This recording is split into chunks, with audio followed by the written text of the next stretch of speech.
Bom dia, irmãos. Imenso privilégio mais uma vez estar aqui para falar um pouco para vocês do que Deus tem me informado através da ciência sobre a grandeza desse nosso grande Deus. A IBD hoje tem esse tema: os céus declaram a glória de Deus. O universo anuncia a obra de suas mãos, como se fosse um hino de louvor ao Criador. Um som que se ouve até o fim do mundo, até o universo mais profundo. Nós hoje temos evidências e mais evidências. Nunca antes na história da humanidade, na história da ciência, tivemos tantas evidências que mostram claramente que foi Ele que fez. Sem Ele, nada do que foi feito se fez. Estamos abarrotados, atolados, afogados, encharcados, cercados de evidências. E podemos então dar a razão da nossa esperança. Foi Ele que fez e não deixou nada, para mais nada fazer. O nosso grande Deus. E eu quero mostrar para vocês hoje evidências, um pouco dessas evidências, que mostram claramente a grandeza de Deus. A obra de Deus através do universo, através da terra, através da vida. Como podemos estar cada vez mais convencidos de que a palavra de Deus é a que realmente traz a história completa, correta da nossa existência. Porque dizem que o nada pegou o nada para nada e por nada, e do nada, bum, fez o tudo. O são nada. Colocaram Deus para guiar esse processo, é o Deus do devagarinho. Nós temos entre nós crentes em explosão, olha aí. Não, pode não. Estamos atolados, afogados, abarrotados, cercados, ilhados de evidências de que foi Ele que fez. Pelo poder único e exclusivo. Poder único e exclusivo da glória de Deus. Então vamos lá. Tenho alguns slides, 67, para mostrar para vocês de como Deus fez todas as coisas com as mais recentes descobertas científicas. O que nós temos visto através da ciência? Temos comprovado o Big Bang bíblico, o modelo Adalto Lourenço. Olha só, o que aconteceu? Houve um Big Bang? Claro que sim. Deus disse, haja e houve um bang, e esse bang foi bem big. Deus fez pronto pelo poder único e exclusivo da sua palavra. Ele disse, haja universo e houve. Esse foi o modelo que o professor Adalto Lourenço sempre defendeu e que tem sido corroborado pelas mais recentes descobertas científicas. Por fotos, temos 2 fotos. E contra fotos não há argumentos. Contra fotos não há argumentos. Adalto Lourenço venceu. A Bíblia venceu mais uma vez. Estamos retirando os compromissos que fizemos com as trevas, como aquele do Ion, das famigeradas eras. O universo é jovem, a terra é jovem, tudo é jovem. Deus fez pronto pelo poder único, exclusivo da sua palavra. Como o professor Adalto Lourenço, sempre com a ciência e a Bíblia nas suas mãos, sempre anunciou para o mundo. A Bíblia dizia que nós, através da investigação do universo, encontraríamos Deus, com certeza. Não só Deus, mas a sua glória. Salmos 19, de 1 a 4 diz, os céus declaram a glória de Deus, o firmamento proclama a obra das suas mãos. Um dia fala disso a outro dia, uma noite o revela a outra noite. Sem discurso, sem palavras, sem vídeo, sem... Agora a gente tem foto. Não se ouve a sua voz, mas a sua voz ressoa por toda a terra. E as suas palavras até os confins do mundo. Como se fossem hinos de louvor ao Criador. Som que se ressoa até o fim do mundo. Até o universo mais profundo. Jó 12, de 7 a 9 também dizia que se investigássemos a terra, os animais, o universo, ficaríamos ainda mais convencidos de que foi Ele que fez. Jó 12, de 7 a 9 diz: mas pergunta, porém, não ao seu professor de física, não aos sábios desse mundo, mas pergunta, porém, ao universo e à terra, e eles te ensinarão. Quem por eles não entenderá que foi a mão do Senhor que os fez? Temos investigado o universo, temos investigado a terra, o sol, as estrelas, as galáxias, os cometas, as nuvens, o céu azul, o pôr do sol, e cada vez mais temos nos convencido de que foi a mão do Senhor que os fez. Salmos 33, 9 nos dá a receita de quanto tempo Deus gastou para fazer o universo. Quanto tempo foi, gente? Salmos diz claramente: porque Ele falou e tudo foi feito. Ele mandou e logo tudo apareceu de pronto, imediatamente. Ele disse: haja e ouve. Deus não é o Deus do devagarinho. Quando Ele fala, acontece. Ele criou o universo porque Ele falou e tudo se fez. Salmos 33, 6 diz que foi pela palavra do Senhor que foram feitos os céus, e todo o exército dele pelo sopro de sua boca. Ele disse: haja e ouve. O nosso grande Deus. Gênesis 1:1 diz: no princípio criou Deus os céus e a terra. Criou tudo imediatamente, de uma vez. Esse é o nosso grande Deus. Êxodo 20, 10, 11 também diz quanto tempo Ele gastou para estruturar a sua criação. Mas o sétimo dia é o sábado do Senhor teu Deus. Não farás nenhuma obra. Sétimo dia. Pois em 6 dias fez o Senhor os céus e a terra, o mar e tudo que neles há. E ao sétimo dia Ele descansou. Dia, 24 horas. Fujamos dos compromissos com as trevas das famigeradas eras. Ele fez em 6 dias. Pela fé entendemos que os mundos pela palavra de Deus foram criados, de maneira que aquilo que se vê não foi feito do que é aparente. Como é que Deus fez? A Bíblia deixa claro demais, a palavra de Deus deixa claro demais. Os compromissos são com as trevas, mas a palavra de Deus deixa claro demais. Ele fez de pronto, de vez, em 6 dias há 6.000 anos. E as evidências estão por aí. Eu tenho 15 evidências para mostrar para vocês, as top 15. Nesse tempo que eu tenho aqui, vou passar por elas. Há uma grande evidência que Deus fez no universo. Fomos investigar o universo e percebemos que o universo é feito de matéria. Matéria e energia. A primeira lei da termodinâmica diz que matéria e energia se transformam. Matéria pode ser transformada em energia, energia pode ser transformada em matéria, mas você não pode destruir e não pode criar a matéria. Então alguém criou a matéria com um processo não material. Mas o pior é que a gente foi olhar o universo e a gente percebeu, estudando a física, que toda vez que você usa energia para criar matéria, o que acontece? Você cria matéria e antimatéria. Toda vez que você usa energia para criar matéria, você cria a antimatéria, junto. Se você cria um próton, você cria um antipróton. Se você cria um elétron, você cria um antielétron, um nêutron, um antinêutron. Foram investigar o universo e nós só percebemos que o universo é formado do quê? Só de matéria. Um dos grandes mistérios do universo é esse. O que aconteceu com a antimatéria? Ela simplesmente sumiu. Maldito o homem que confia no homem e nas suas teorias de que a energia liberada do Big Bang criou a matéria do universo. Então, aonde estaria a antimatéria?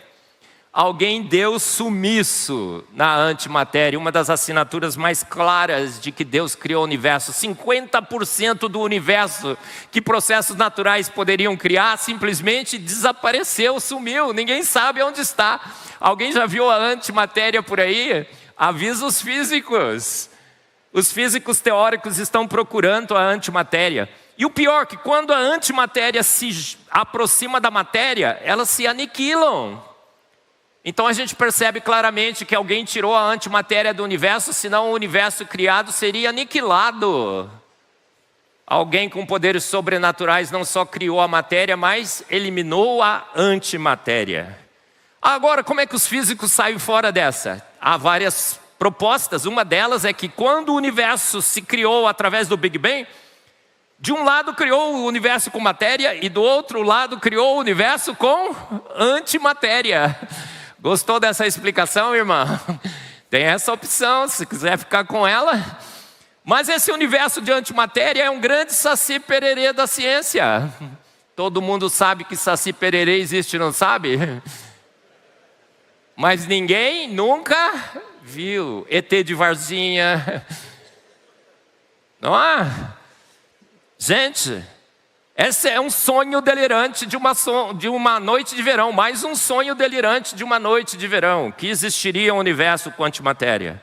Nesse universo com antimatéria, talvez a sua versão antimatéria exista lá.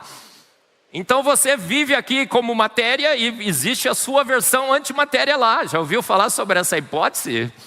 Agora, irmão, se você encontrar o seu antimatéria, não aperte-lhe a mão. Por quê? Será aniquilada. Olha só, o sumiço da antimatéria. Se alguém te perguntar, por que eu creio em Deus? Por que você crê em Deus? Você fala, porque a antimatéria não está aí. Ele deu sumiço à antimatéria. Há um outro grande mistério no universo. O universo é essencialmente gasoso. Sabia disso? 99% praticamente, até mais, da matéria do universo é gasosa. É hidrogênio e hélio. Num espaço imenso, imenso, imenso. 90 bilhões de anos-luz, o nosso universo. O nosso universo é imenso porque o nosso Deus é imenso. A Bíblia diz, Deus diz através da palavra de Deus, com quem vocês me comparariam? Comparem com esse universo imenso que eu criei, que eu meço com as palmas das minhas mãos. Mas esse universo imenso, ele é constituído praticamente de gás, hidrogênio e hélio. Se fôssemos distribuir esse gás através de todo o universo, a densidade desse gás seria baixíssima. Você encontraria 0,25 átomos por metro cúbico. Então o gás do universo deveria estar disperso pelo universo, propriedade de gases. Mas não. Aonde estão os átomos de hidrogênio e hélio? Eles estão concentrados em estrelas, sobre altíssima pressão e temperatura. Você viaja pelo universo, é um vácuo, de repente você encontra uma estrela. Hidrogênio e hélio sobre altíssima pressão e temperatura. Irmãos, o universo é insano. Ele é totalmente louco. Ele não faz o menor sentido à luz de processos naturais não guiados. E tem gente que crê no são nada. Crer em Deus é uma obrigatoriedade. Estamos atolados, afogados, abarrotados, encharcados, cercados. Falei 5? Presbiteriano, né? 5. Gente, estamos atolados, afogados de evidências. O universo não tem o seu gás todo disperso pelo universo, mas está concentrado em estrelas maravilhosas. Altíssima pressão e temperatura emitindo luz. E temos estrelas de todas as cores. Mas em respeito ao pastor Arival, que não está aqui, não mencionarei que não temos estrela verde no universo. Não mencionarei. Por que não temos estrela verde? Você que disse, não fui eu. Palmeiras não tem mundial. Gente, o que acontece? Você vai dar uma aula de química, de física. Você vai falar sobre as propriedades dos gases. Eles não têm forma ou volume definidos. Preenchem completamente o seu recipiente.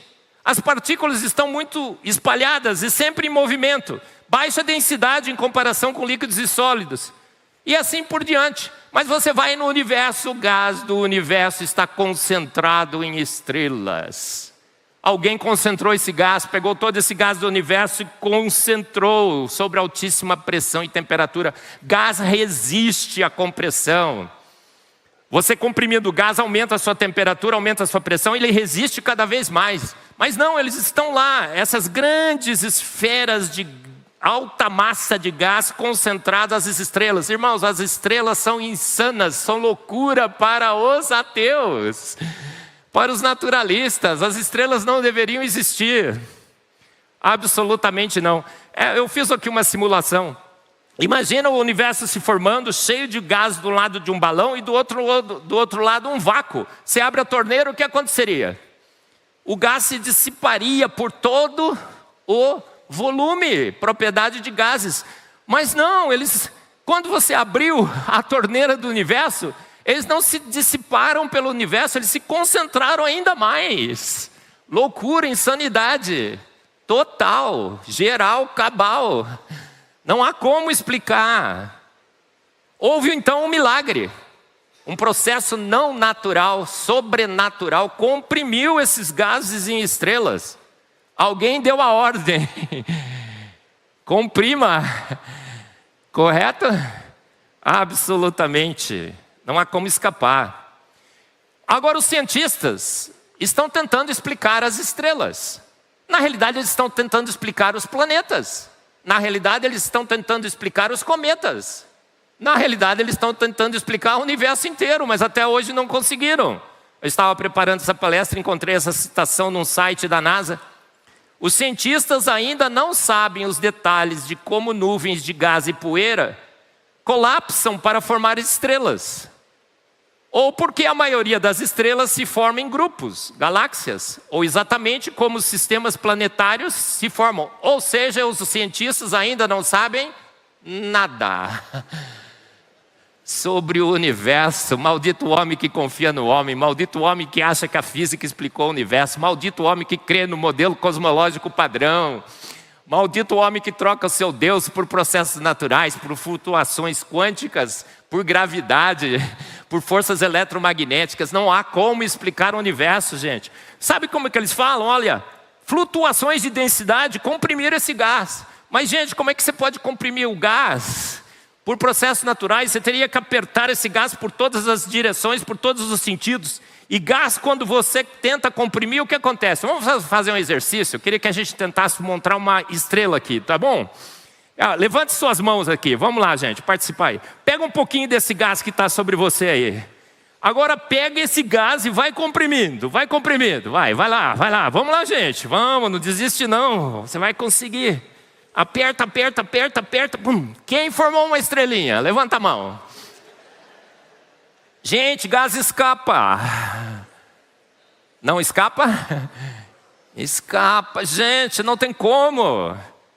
Há um grande mistério no universo, como que as estrelas se formaram. Aí eles disseram que essas estrelas explodiram, formaram uma poeira cósmica, formaram pedrinhas que bateram, grudaram. É o efeito superbounder cósmico. Colaram, formaram os planetas. Gente, sonhos delirantes de uma noite de verão. Sonhos delirantes de uma noite de verão. Olha aí, os cientistas ao olhar o universo, o que eles falam? Loucura, inexplicável. Eu quero fazer aqui, me permitir fazer uma paráfrase de 1 Coríntios 1, 18 a 21. Porque o universo é loucura para os evolucionistas, mas para nós, os céus manifestam a glória de Deus, anunciam a obra de suas mãos. Porque está escrito, destruirei a sabedoria dos sábios e aniquilarei a inteligência dos inteligentes. Onde está o sábio? Onde está o inquiridor desse século? Porventura não tornou Deus louca a sabedoria do mundo, a sabedoria do modelo cosmológico padrão, a sabedoria do Big Bang, a sabedoria das flutuações quânticas? Pois, visto que na sabedoria de Deus o mundo não conheceu a Deus pela sua sabedoria, aprove a Deus contar a história correta de um universo jovem e feito pronto pela própria agência deles, a NASA. Gostou da paráfrase? Vou mostrar a foto da NASA. Gente, número 2, 3. O ajuste hiper mega fino do universo. Esse aqui eu vou pular porque eu falo muito sobre esse ajuste fino. Você pode ver nas minhas palestras, mas são 26 constantes universais que fazem com que esse universo seja estável, calibradas com uma precisão quase que absoluta. A loucura dos átomos, número 4, eu sou químico. A gente vai explicar os átomos. Chega para os nossos alunos e diz o seguinte: a matéria que Deus criou, só pode ter sido Ele. A antimatéria que Ele eliminou, só pode ter sido Ele. Sobrou o quê? Os átomos.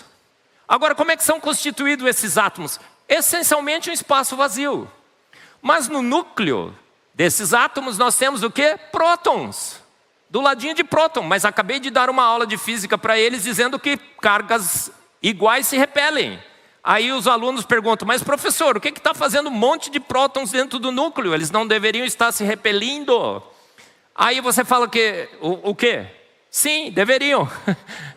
Mas lá age uma força misteriosa, a força forte do núcleo, que só no núcleo, a distâncias reduzidíssimas, estabiliza o núcleo. O que estão fazendo os nêutrons lá? O nêutron é a cola.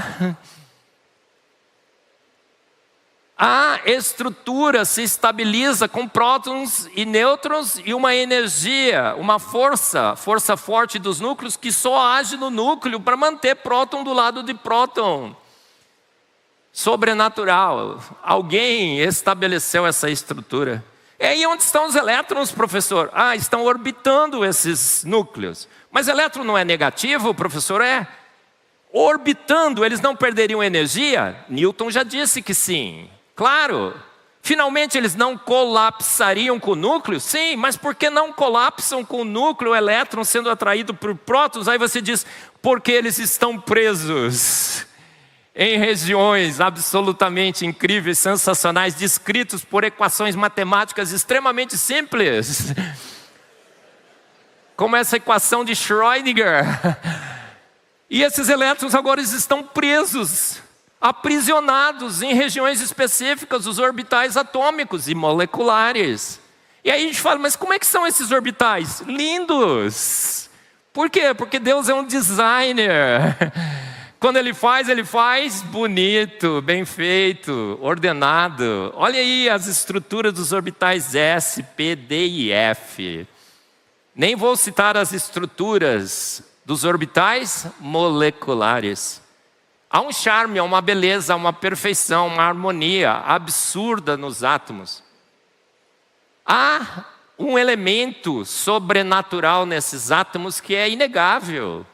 Nós temos as leis da química, números mágicos, a teoria do octeto, 8, o 2, dueto, o princípio de exclusão de Pauli, apenas 2 elétrons por orbital, as regras de Hunt. A gente vai olhar todos esses átomos agora e a gente encontra o quê? Caos, desordem. Não, periodicidade, a tabela periódica. Propriedades físico-químicas que variam periodicamente. Irmãos, periodicidade chama por alguém que estabeleceu essa ordem sucessiva. A química atesta a existência de Deus. A evolução espera que você não saiba química, mas eu sei. Eu sei. E pela química, a gente percebe claramente que não há como explicar o universo sem Deus. O universo é loucura sem Deus. Irmãos, vamos dar uma oportunidade para o naturalismo. Ok, as estrelas se formaram. Agora, num universo imenso, o que aconteceria com essas estrelas? Elas deveriam estar espalhadas pelo universo, caoticamente. Mas não, número 5. As estrelas estão todas juntas, ordenadamente, e grudadas, fixadas, estabilizadas por buracos negros. Irmão, você acordou hoje? Deu graças a Deus pelos buracos negros? Coloque no seu motivo de oração: Senhor, graças te dou pelos buracos negros, estabilizadores das galáxias. Senão eu não existiria aqui nesse universo, Senhor. O que acontece com essas galáxias? Agora, elas não estão caoticamente distribuídas. Pensa numa caixa cheia de bolinhas. As bolinhas azuis são as galáxias, as estrelas, tanto faz. E as vermelhas, o vácuo do universo. Que se você agita caoticamente por processos naturais, as bolinhas azuis estariam caoticamente, homogeneamente distribuídas pelo universo. Mas não, elas estão todas juntas, as estrelas estão todas juntas formando galáxias. E o que é que estabiliza, gruda, junta essas galáxias? Buracos negros, que já estão desde o início do universo, como as fotos do James Webb mostraram. É incrível. E aí, como é que estão as formas dessas galáxias? Cada uma mais linda do que a outra. Diferentes galáxias espirais, elípticas, esféricas. E tinha galáxia elíptica no início do universo. E se galáxias elípticas tinha, qual a conclusão? Hein, Sérgio? Hein, Sérgio? Hein, Sérgio? Qual a conclusão? Game over. Game over, vitória total, cabal final. Vitória total, cabal final. As galáxias elípticas já estavam no início do universo. Por quê? Porque eles têm um modelo de evolução de galáxias que demorariam bilhões de anos, mas elas já estão lá. E uma mais linda do que a outra, e cada uma mais insana. Irmãos, tem galáxias com barra centrada. Vocês estão vendo aqui do meio, essa amarelinha ali? Ela tem uma barra no meio. Isso não faz o menor sentido, dá uma olhada. Tem uma barra, não há processo físico que explica galáxia com barra centrada. Por quê? Porque Deus é exibido. Deus é exagerado.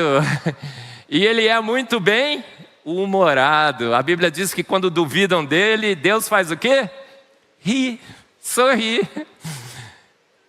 Olha só, Ele colocou uma barra centrada numa galáxia espiral apenas para mostrar que foi Ele que fez.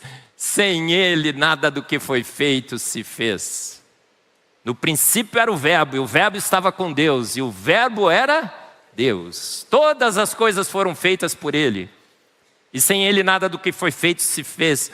Os céus declaram a glória de Deus, a sua genialidade, a sua ação sobrenatural. Chama o cardiologista. Descobrimos com as novas evidências dos telescópios James Webb e Hubble, e mais a física toda que já tinha sido estudada, que o universo não é isotrópico e não é homogêneo. Todos os modelos naturais, todos, pode pensar em todos. O Big Bang, modelo cosmológico padrão, todos os modelos naturais, quando tentam explicar o universo, esses modelos criariam uma ordem homogênea. Pensa assim, olha, o terceiro ali, aquelas estrelinhas. Todo o universo deveria ser isotrópico e homogêneo. Se cria uma estrutura aqui, deveria criar uma estrutura igual ali. E essas estruturas deveriam estar homogeneamente distribuídas pelo universo. Então, todos os modelos naturais para explicar o universo exigem que o universo seja homogêneo, é também isotrópico. Isotrópico é assim, você está no deserto, você fica olhando, parece que o deserto é igual em todas as direções. Por quê? Porque é uma repetição. Há uma ordem, pode ser, mas é uma ordem repetitiva, monótona, como a ordem em cristais. Então o universo deveria ser homogêneo e isotrópico. Olhamos com os nossos telescópios e descobrimos que o universo não é isotrópico. Ele não é homogêneo. O professor Adalto Lourenço, talvez o maior brasileiro que já existiu entre nós, um dos grandes presbiterianos do Brasil, na sua última palestra, antes de ser transferido e promovido, porque cristão não falece, né, gente? Ele é só transferido com promoção. O professor Adalto Lourenço, na sua última palestra, disse: gente, temos grandes estruturas no universo. Na radiação cósmica de fundo, nós temos o eixo de simetria, chamado de eixo do mal. Tem grandes regiões do universo com nada, absolutamente nada, grandes vácuos no universo. Mas, por outro lado, nós temos grandes estruturas como o cinturão de Hércules. Olha só, um gigante objeto com 10 bilhões de anos-luz. Nós temos anéis de galáxias, arcos gigantes. Por quê? Porque Deus é um exibido e um exagerado. E um designer, ele gosta de fazer anéis, arcos. muralhas, a muralha de Hércules. Ele gosta de deixar vácuos no seu universo. Por quê? Para deixar claro que foi ele que fez, não deixando nada para mais nada fazer. Foi ele que fez. Esse professor, Robert Massey, vice-diretor da Sociedade Astronômica Real, disse o seguinte: essas grandes estruturas que temos encontrado pelo universo contradizem a suavidade do cosmos, a homogeneidade e a isotropia. O universo não é homogêneo, não é isotrópico, então ponto final, cabal, mortal, caput, qualquer tipo de processo natural. Elas são motivos de reflexão para os cosmólogos e o pensamento aceito sobre o universo, que o universo evoluiu ao longo do tempo. Gente, motivos de reflexão, quer tradução? São desespero total, final, cabal. Não há como explicar o universo com essas estruturas, esses arcos, esses anéis e essas muralhas, esses vácuos, esses eixos do mal, através de processos naturais não guiados. Número 7. Cheguei na metade, 10 horas, perfeito. O sistema solar. Irmãos, vivemos um sistema solar insano, louco, maluco. Ele não deveria existir, ele é perfeito demais. Não sei se você já ouviu, mas um dos adjetivos que são utilizados para o sistema solar é perfeito. Por quê? Porque ele é insano. Irmãos, pensa bem, são um monte de planetas aí, 8, 9, depende se você conta Pluto ou não, né? Pluto. Um monte de estrelas. E tudo funcionando sincronizadamente. Irmãos, a gravidade está agindo. Por que a gravidade não atrai um planeta para bater com o outro? Ou por que a gravidade não expulsa esses planetas do sistema solar? Porque foi tudo extremamente calculado, calibrado, para que o sistema solar fosse estável. Maravilhoso, todos os planetas coloridos, porque Deus gosta de colorir. Olha só que maravilha. Há um grande mistério no universo. Olha, nem falarei hoje da Terra, nem falarei da Lua, porque eu falo demais. 1.200 condições únicas que só a Terra tem. A Lua é sobrenatural. Vou pular, vou falar só do sistema solar. O que acontece com o sistema solar? São inúmeros corpos estabilizados por gravidade, mas isso não faz sentido. Há um mistério na física e na matemática, é que é quase impossível estabilizar a ordem de 3 corpos com gravidade. Cortou ele. Gente, você tenta colocar 3 corpos em movimento numa simulação computacional, vira um caos. Ou os 2 corpos se atraem e expulsam um terceiro, ou eles expelem o terceiro. Não há como você estabilizar, é um problema matemático extremamente complexo. É conhecido como o caos dos 3 corpos, o dilema, o paradoxo dos 3 corpos. Agora, o que nós temos no universo? Vários e vários corpos, planetas de diferentes diâmetros, de diferentes massas, o que torna o problema ainda mais difícil. O sistema solar é uma grande assinatura de um grande Deus que sabe fazer cálculo como ninguém. Gente, se um grande astro entrar no nosso sistema solar, ele criará um caos total, final, cabal. Deus protege então o nosso universo. Quando asteroides tentam entrar, os grandes planetas, Júpiter, Saturno, atraem por gravidade ou expelem por gravidade. Por quê? Porque a ordem aqui é absoluta. Qualquer astro que entrar muito massivo vai perturbar essa ordem e o sistema entrará em colapso total. Já agradeceu a Deus hoje, irmão, pelo sistema solar que se habita? Faça isso, é sensacional. Mistério dos 3 corpos. Agora você vai no sistema solar, disseram que foi uma nuvem, uma poeira cósmica ao redor do Sol que foi se estruturando em planetas. Faz sentido? Nenhum. Loucura total. Por quê? Porque os planetas, em primeiro lugar, cada um gira de um lado. Olha, a Terra gira no sentido, Marte gira no mesmo e Vênus gira no sentido totalmente oposto. Por isso que dizem que os homens são de Marte e as mulheres são de Vênus. Giram em sentido contrário. Tem um planetinha aqui, Urano, ele gira deitado. Todas as direções de movimento não fazem sentido. A partir de uma nuvem de sedimentos para gerar esses planetas. Todos os planetas têm uma composição diferente na sua massa. Alguns são rochosos, outros são gasosos, outros são líquidos. A atmosfera é totalmente diferente. A atmosfera da Terra é uma bênção. Irmão, já agradeceu a Deus? Respira o ar que você está respirando assim, ó. Perfeito, nitrogênio, oxigênio. Agora você vai em Marte, uma atmosfera rarefeita de gás carbônico. Vênus tem ácido sulfúrico na sua atmosfera. A Terra Ele nos deu de presente. Os céus são os céus do Senhor. A Terra estava sem forma e vazia. O que significa esse versículo, pastor? Ayrton Williams deu uma grande aula aqui na IPP-TV, no Discutindo Ciência com os Zeberlins. O que significa esse versículo? A Terra estava como todos os outros planetas, sem ordem e vazia de vida, sem ordem para acomodar a vida. E Deus ordena então a Terra, estrutura a Terra. É só isso que o versículo quer dizer, tá? Retire a lacuna de lá. Ela nunca existiu. Ela nunca existiu. Gente, número 8. A insanidade dos cometas.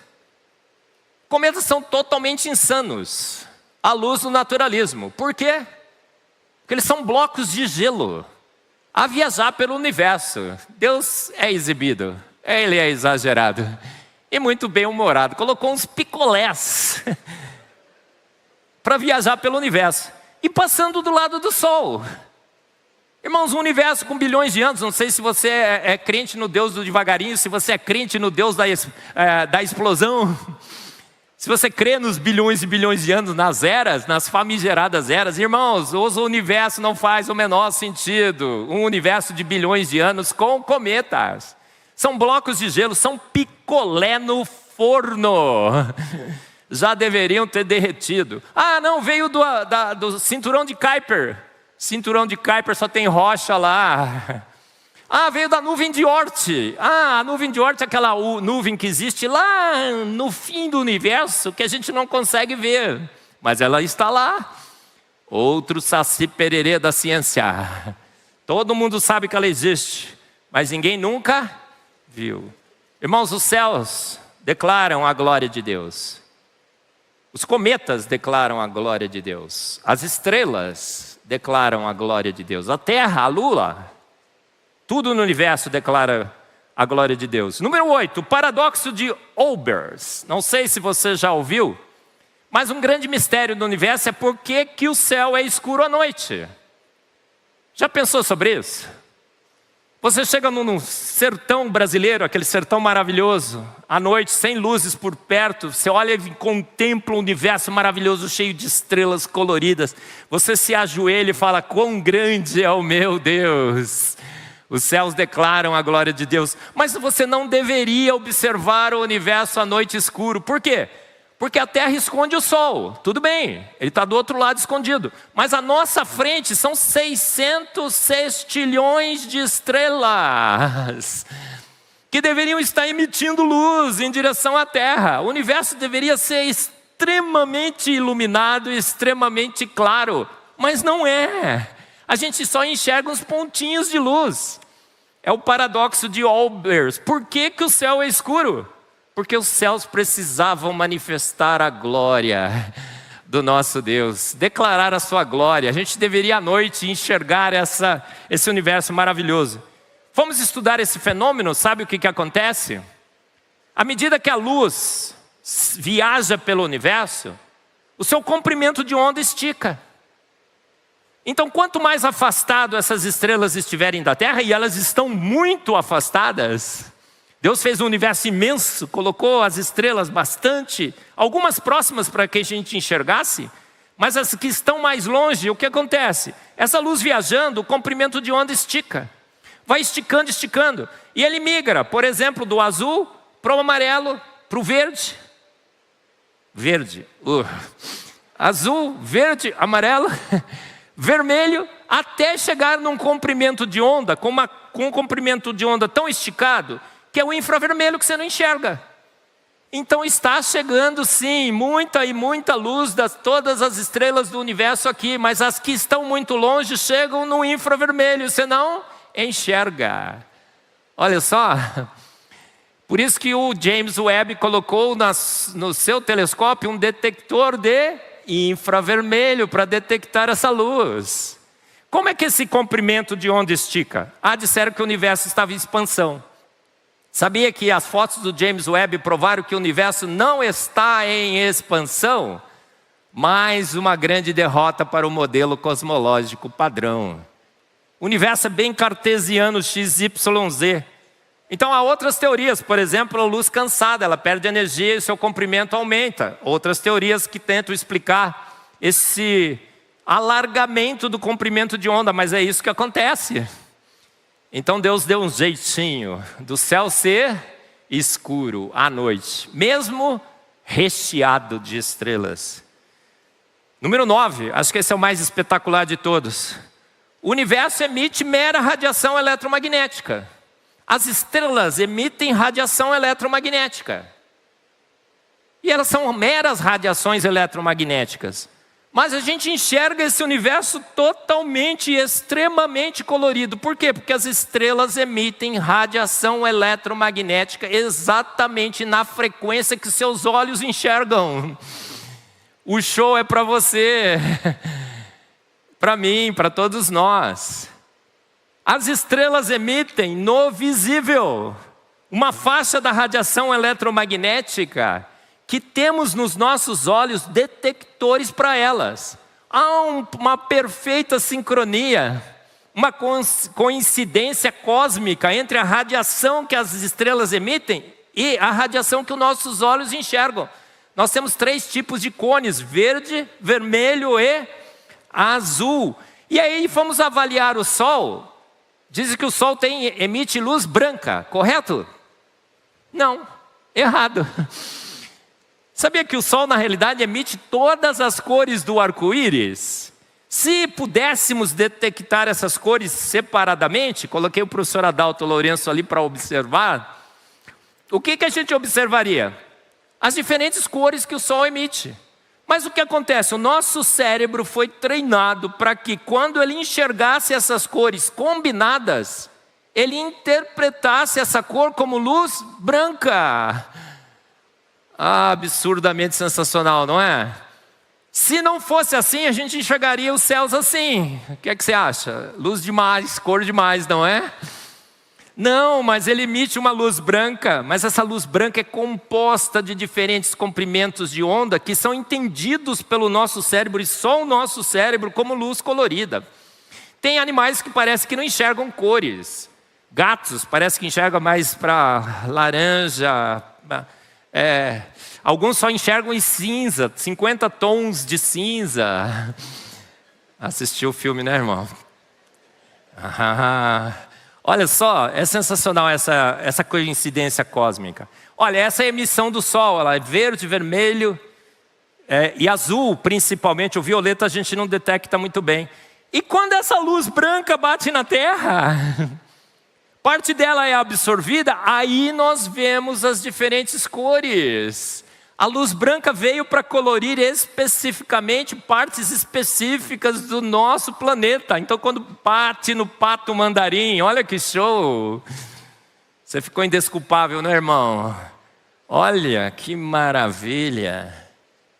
As flores, para não falar que eu não falei das flores. O pavão é um jogo de ótica. As cores não estão no pavão. Elas são criadas por redes de iridescência. Absolutamente sensacional. Número 9. Pode, irmãos. O céu é azul, mas o Sol emite em branco. As nuvens são brancas, mas o Sol, quando você olha para ele, ele é amarelo.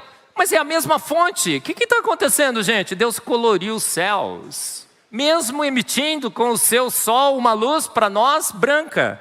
Por que o céu é azul? Por que as nuvens são brancas? Por que a grama é verde? Já se perguntou? E as flores são coloridas. Irmãos, por que o céu é azul? É uma outra coincidência cósmica. As moléculas da nossa atmosfera, oxigênio e nitrogênio, são pequenininhas. E elas têm praticamente o tamanho do comprimento de onda da luz azul. E quando a luz azul bate nessas moléculas, elas são dispersas, absolutamente dispersas, são espalhadas pelas moléculas da atmosfera. Só o azul. Uma coincidência cósmica, alguém calibrou o tamanho das moléculas da nossa atmosfera para que quando batesse ali vermelho, verde e azul, e as combinações dessas cores, só espalhasse o azul. Um pouquinho do violeta, mas a gente não enxerga muito o violeta. Nossos detectores, verde, vermelho e azul. Então espalha o azul pelo céu. Irmão, já agradeceu pelo céu azul hoje? Na sua oração fala: Senhor, graças te dou, porque o Senhor acertou o tamanho certinho das moléculas de oxigênio e nitrogênio da atmosfera.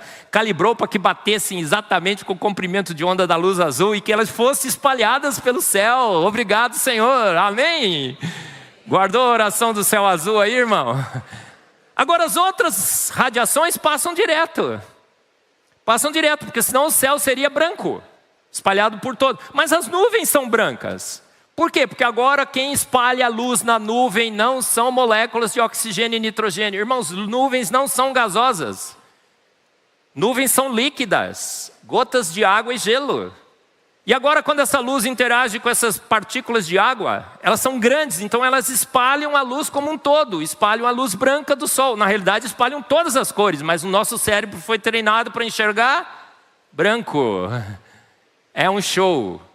Um show de um Deus exibido, exagerado, e um muito bem-humorado, que gosta de colorir o seu universo. Incrível. E o arco-íris? O arco-íris é a loucura das loucuras, a insanidade das insanidades. Gente, eu já estudei o arco-íris várias e várias vezes. Eu leio, parece que eu entendo. Passa 5 minutos e eu esqueci. Já não entendo mais. Tamanha complexidade. Gente, a luz do sol agora bate numa gota de água. Você tem um fenômeno da refração e da reflexão dentro da gota. E você enxerga um arco. O arco que eu não consigo entender. Se algum físico consegue entender bem, explica para mim. Mas até agora eu não consegui entender exatamente como é que esse arco forma. Gente, mas um arco colorido. É uma assinatura de Deus, inclusive, de que Ele nunca mais destruiria a terra com água. Número 11. Pode, irmãos? Aí chega no pôr do sol, aquele pôr do sol maravilhoso. Outro dia a gente estava lá no Rio de Janeiro. Um pôr do sol sensacional, pelo Brasil, pelo mundo, cada lugar. Tem gente que se reúne, já viu? Em cidades, aquele grupo, para observar o pôr do sol. Por quê? Irmãos, o sol está lá longeão, não está? Ele está emitindo luz branca. Mas ele está dispersando o azul pelo céu. Vai dispersando o azul, azul. Vai sobrando o quê? Vai sobrando o quê? Vermelho e amarelo, que não é disperso pela atmosfera. E o vermelho e o amarelo está chegando em você. Olha lá, o azul e o vermelho e o amarelo, combinado dando laranja. Mas, na realidade, são 10 milhões de diferentes tonalidades de cor que vermelho, amarelo e azul conseguem fazer. É um show. A fonte de luz é branca, mas Deus fez um universo multicolorido. Mas agora você vai ter que me explicar, professor, como é que a gente tem as auroras boreais? Um show magnífico, talvez o show pirotécnico mais maravilhoso da Terra. Muitas vezes melhor que os fogos de artifício do Réveillon carioca, em Copacabana. Maravilhoso. Não é o sol que está criando essa luz, não é o sol que está emitindo essa luz, é à noite que a gente observa esse fenômeno. Como que esse show pirotécnico de luzes, cores, magnífico, uma dança de luzes e cores acontece na Terra? O sol emite para a Terra o vento solar, radiação ionizante.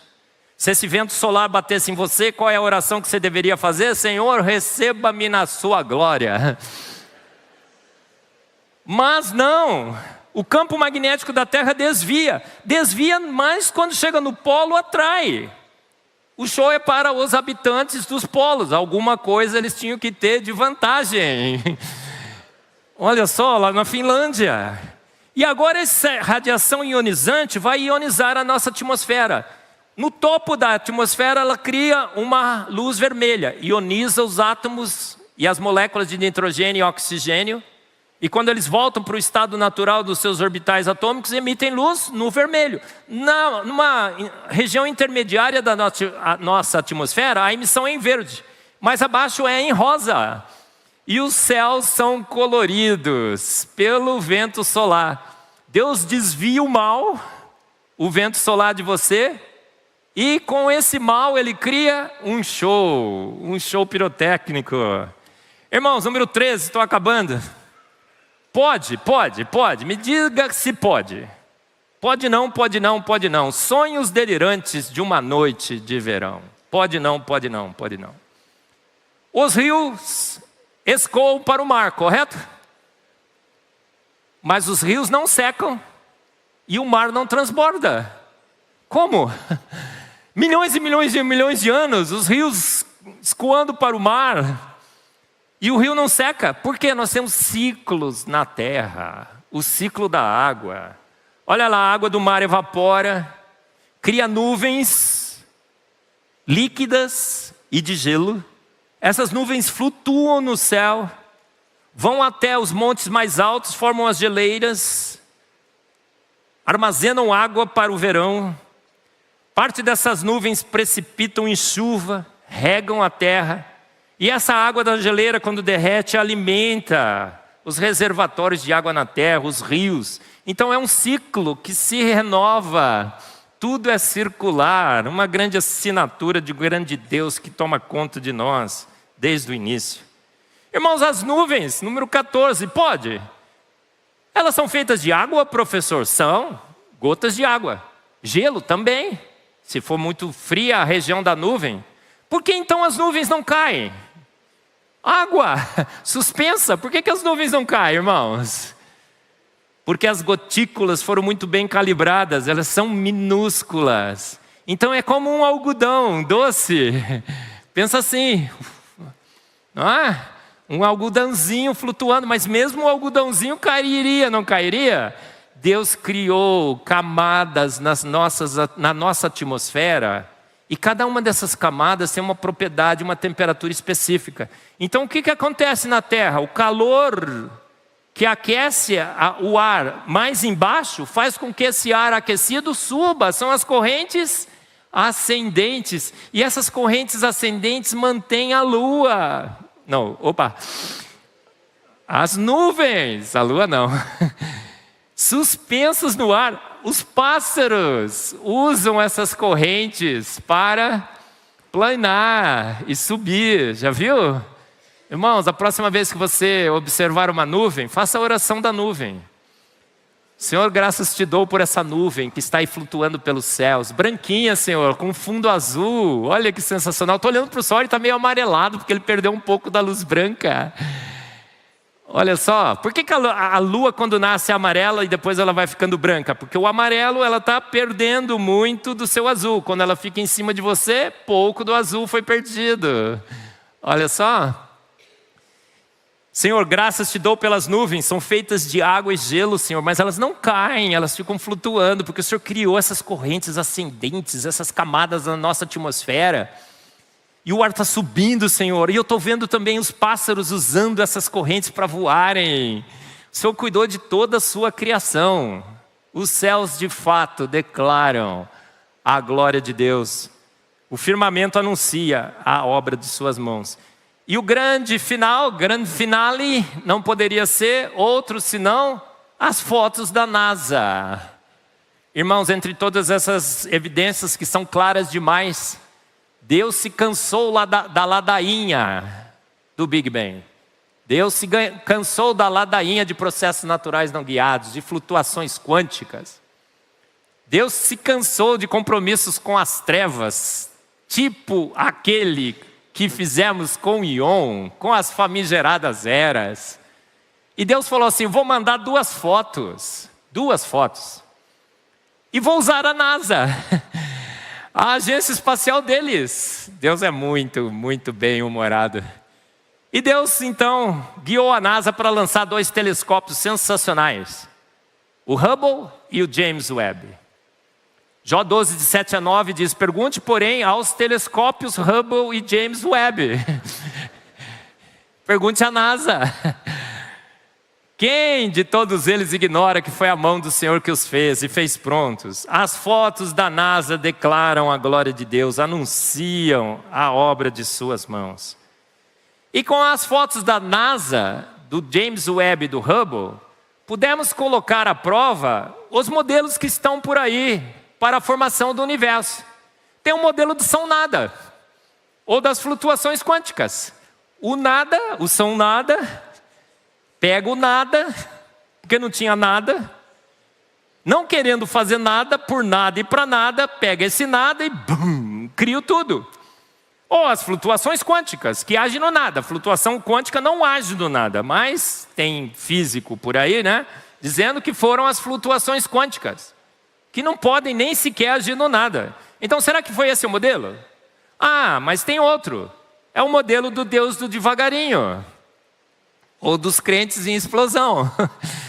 Foi Deus que guiou esse negócio aí, ao longo de milhões e milhões de anos. Irmãos, temos pastores, temos líderes brasileiros, temos associações fazendo apologia a esse modelo, dizendo que isso é boa ciência, que são eras, compromisso com as trevas, dizendo que o Big Bang é uma rendição da ciência à teologia, que foi um padre que propôs. Como que pode? Pode não, pode não, pode não. Sonhos delirantes de uma noite de verão.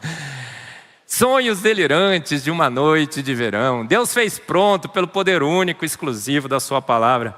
E podemos então testar o modelo bíblico Adalto Lourenço, o modelo do piscar de olhos. O Big Bang ocorreu? Claro que sim, mas foi num piscar de olhos. Deus disse, haja bang, e o bang foi bem big, boom. Quanto tempo demorou para o universo se formar? Um piscar de olhos. O piscar de olhos de Deus. No princípio criou Deus os céus e a terra. Os céus e a terra é um merismo do hebraico, o universo como um todo. Em 6 dias criou Deus os céus, a terra e o mar e tudo o que neles há.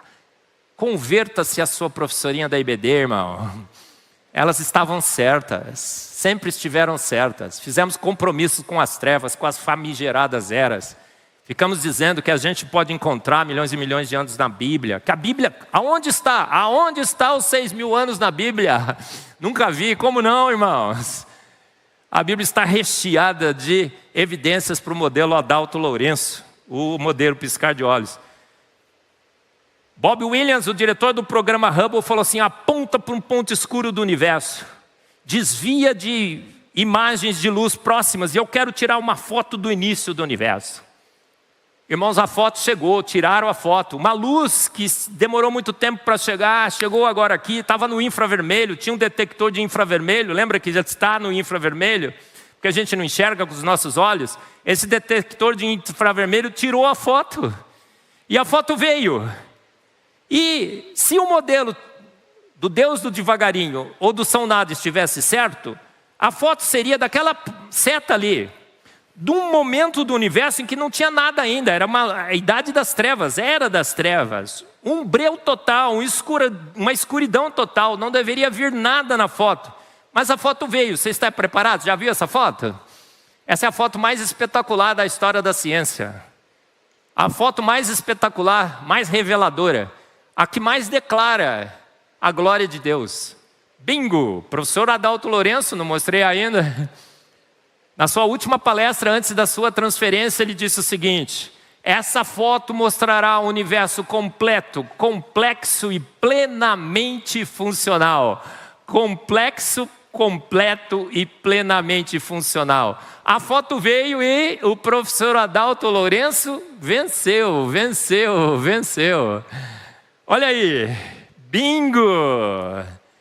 Essa é a foto mais espetacular da história da ciência. Esse é o universo na sua criação. Cada um desses pontos aí é uma galáxia totalmente estruturada, formada, cheia de estrelas, massivo. O universo não está expandindo. Todos os elementos já estão lá, os buracos negros já estão lá. Todos os tipos de galáxias. E tinha galáxias elípticas. E se galáxias elípticas tinha, qual a conclusão? Hein, Sergião? Game over. Vitória total, cabal final. O universo está absolutamente pronto nessa foto. e parecidíssimo com o universo que nós vemos hoje. Então ele não envelheceu, o universo é jovem. A luz chegou, mas o tempo não passou. Deus agiu sobrenaturalmente para fazer essa luz chegar. Esticou o comprimento para que o céu à noite fosse escuro. Esse professor da Universidade de Yale disse o seguinte: é surpreendente. Você olhando para essas galáxias, você vê que o universo passa do nada para um universo totalmente formado. Você pode parafrasear o que ele disse? Num piscar de olhos. Num piscar de olhos. Som que se ouve no universo todo, no fim do mundo, no universo mais profundo. Som que se ouve até o fim do mundo, até o universo mais profundo. Ele fez, de pronto, de vez, de pronto, de vez. Amém, amém. Conclusão, gente. Os céus declaram a glória de Deus. O universo anuncia a obra de suas mãos. Sem palavras, mas a gente ouve a sua voz. Agora a gente tem fotos, tá? Com fotos, com evidências. Os céus declaram a glória de Deus. Um Deus exibido, um Deus exagerado e um Deus muito bem-humorado. Então é esse grande Deus que todas as coisas fez pelo poder único e exclusivo da sua palavra. O Deus que diz: se haja e ouve. Seja a Ele sempre o nosso louvor, a Ele somente toda a glória.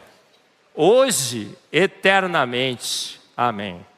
O que sobrou para os naturalistas? Sonhos delirantes de uma noite de verão. Burululu do Pirula, burululu do Serjão. Sonhos delirantes de uma noite de verão. Gente, esse é o meu canal no YouTube. Não sei se você já curtiu, se você não curtiu, tá aí o QR Code. Curta aí, ó.